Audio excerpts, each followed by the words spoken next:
Here's your favorite part of the day, wrestling news with Bo and Comicbookman. You know, fella, we got smart aleck reporters right here at home. Any town that could dream up a hoax like this has a sense of humor that I wouldn't try to compete with. Wrestling News, episode 47, Nifty Knife Night. Hey folks, Comicbookman here. Welcome once again to my Video Outhouse. It's time for WWE News. And WWE News is coming from the Video Outhouse, which is located at the intersection of 111th and Kedzie, beautiful downtown Mount Greenwood, alternate reality. Where all new comics are always 15% off every day for everyone. And joining me, of course, with WWE News is... Bo, how are you, boys and girls? And the guy who's not here today, of course, is Uncle Pete, who got called out onto the road early this week, so he couldn't make it. So I'm hanging out with Willie Nelson. I'm subbing in for him this week. And unlike MMA news, I loves the wrestling. First story up we got today is WWE is having all sorts of problems with Chis Lewinski, who won't keep his trap shut and toe the line. What's wrong with Nowinski? Get in line! Former WWE talent Chis Lewinski, who retired because he had concussion issues. Like that's an excuse. He's become an expert on concussions. He did an interview with on a TV station. At the end of the You know what's a good way to become an expert on concussions, kids? Get a lot of them. Get a lot of them. That usually does. So he did an interview on a TV show about concussions and stuff. And near the end of the interview, the reporter asked him about Lance Cade's death. Yes. And he said it was a horrible thing, and it was terrible, and it really doesn't make sense for a 29-year-old to have a heart attack, but he probably had some steroid issues and other problems in the WWE. Maybe. That was it. It was pretty innocuous. It was pretty quiet. Yeah. A couple of days after the interview popped up online, the WWE basically went into full attack mode, saying, well, Chris, because he also claimed, he claimed a couple things. He said, first they accused him of hiding a history of concussions. Yeah. His response was, because he responded right away, I didn't know I had a history of concussions until I started with the WWE. So how would I going to tell you about something I didn't know? Lying about the number of dates. Well, I didn't have a history until I started working for you guys. Yeah, he didn't have. He said he didn't have one. He said the doctor told him while he was working with the WWE, which is why he retired. They accused him of lying about the number of dates he worked. He said he worked 135, and some people work 200 dates a year. Yeah. He said that's not true. He says, okay, maybe I worked 135 and maybe 140. Maybe I pumped it up a bit. They claim he didn't go through tables 4 days a week, which he did. He said in the interview.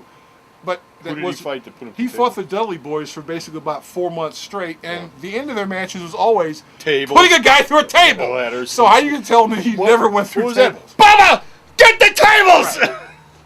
They also claimed that he never had a conversation about Lance Cade, about painkillers or steroids, or knew him that well. Here's where their argument got really stupid. I've never heard of the man. 2003, Lance Cade, Chis Lewinski, in the WWE developmental system, Ohio Valley. They were tag team partners for 2 years. They knew each other off and on because they both got brought up to the roster at the same time. So you're claiming you never met the guy, he never talked to you, is just absolutely and totally ludicrous. Note to Linda McMahon, who's basically in attack mode because she's running for the Senate. Don't get into a debate with a guy who graduated from Harvard. You're going to lose. Pinheads. Well, usually. Oh, they also claim that he didn't have a medical degree, so he cannot be an expert on steroids, painkillers, or concussions. Well, yeah, he's only been what? Is Linda McMahon working to restore our Linda honor? McMahon is basically trying to buy an election in Connecticut. She's she's going to spend 50 mil No, she's not. She's going to run for election. She's going to debate the Democratic candidate. It's going to be a fair and evenly run election, and the voters will decide who the winner of that election will be come November, whatever November 2nd, whatever, on November 2nd.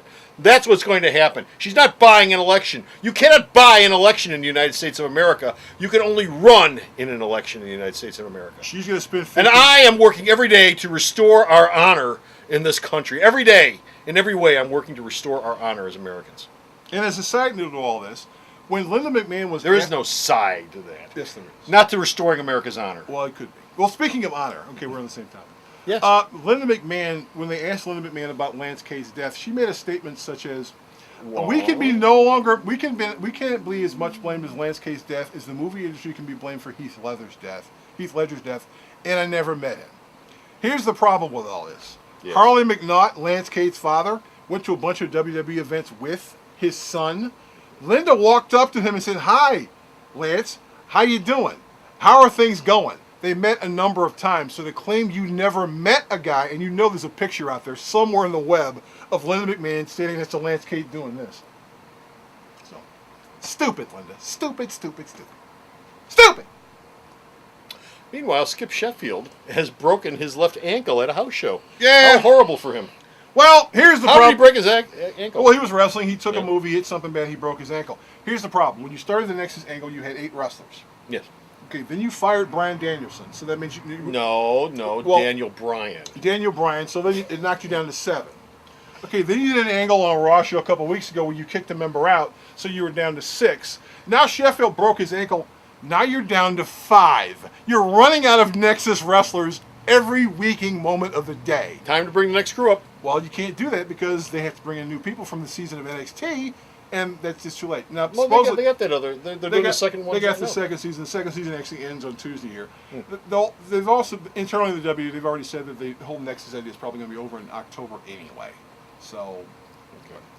Last story we've got: Serena of the Straight Edge Society is no longer straight edge. She's no longer in the society. I don't even think she's Serena anymore. She is unemployed though. Serena Deeb, Serena of the Straight Edge Society, was cut by the WWE because she wasn't living out her Straight Edge Society persona in public. You know, she would go to shows, and after the show was over with, she, like other members of the WWE staff, would go to the local drinking establishment, which, as a member of the Straight Edge Society, she's not supposed to be. And so they were telling her that she needed to behave. The problem was she was at a club in Hollywood a couple weeks ago. Paparazzi took pictures. They were all over the place. And so even though they debuted her as a wrestler and had a big push for her planned, they fired her. Spectre and TNA in Yes. 3 months. There's a long-standing thing in wrestling, and it used to be in the film industry, not anymore, but there still is in wrestling. If you take on a persona, they expect you to maintain that persona in public as best as you can once you walk out of the ring. If you're a good guy, you act like a good guy. If you're a heel, you act like a heel. You don't switch over when you're out in public because that tends to confuse people and blow the bit if it gets around. That's sort of one of the window when Iron Sheik and Hacksaw Jim Duggan got busted in a car together when they were having a feud with weed and coke. Yeah. They were something. They got fired. And it was just terrible. Okay, so that's it. We're done. We're finished. We're out of here with WWE news. We got no more of that, but you can go to the store's website and check out all the wrestling news and the MMA news that Bo sends me that I post up. And where's the store's website at? Sarah. You'll feel way better about yourself. www.myalternatereality.com. So stop off at the store's website and check that all out. Until next time, this is Comic Book Man And Bo. saying, see you soon, Uncle Pete. Bye. The alternate reality hero of the month this month is Wolverine. That's right. The man who's the best he is at what he does is going to be 25% off all month long here at Alternate Reality. All of his soft covers, all of his hard covers, all of his essentials. Every Wolverine trade paperback in the place is 25% off all month long. And our Hero of the Week sale, which is every week, will feature Wolverine all month long. So there'll be a bunch of Wolverine comic books that'll be $1 each all month long here at Alternate Reality. So like Wolverine, we're the best we are at what we do, and that's save you money. The Video Outhouse is brought to you by some of the finest people willing to work for free. This is a list of some of them.